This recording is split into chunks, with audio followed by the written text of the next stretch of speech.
C'est l'histoire d'une ado timide qui aimait la musique. D'ailleurs, elle s'enfermait dans la cuisine pour faire des kilomètres de vaisselle. Tant qu'elle pouvait être tranquille pour chanter, c'était tout ce qui l'intéressait. L'entrepreneuriat pour elle, c'était d'abord une histoire de famille très impliquée dans le milieu associatif.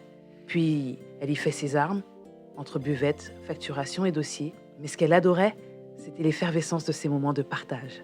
En même temps, c'était dans un centre culturel qu'elle avait fait ses premiers concerts. Quelques années plus tard, elle roulait sa bosse, comme on dit.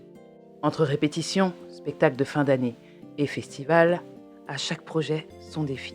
Puis, jeune mère célibataire, le déclic se produisit. Elle créa son statut auto-entrepreneur en conservant un travail alimentaire. C'était son choix, d'avoir sa famille, sa passion et son travail.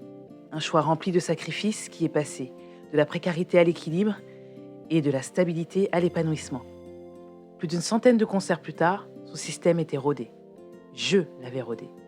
Car cette adolescente timide dans sa cuisine, c'était moi. Chrysoul est arrivé en premier, Culture des Arts Evans a suivi et maintenant, Culture des Arts l'Institut. Tu me connais mieux maintenant. Toi aussi, viens me raconter ton histoire et développons ensemble ton plus beau projet artistique. Rejoins-moi sur mon site cdalinstitut.com.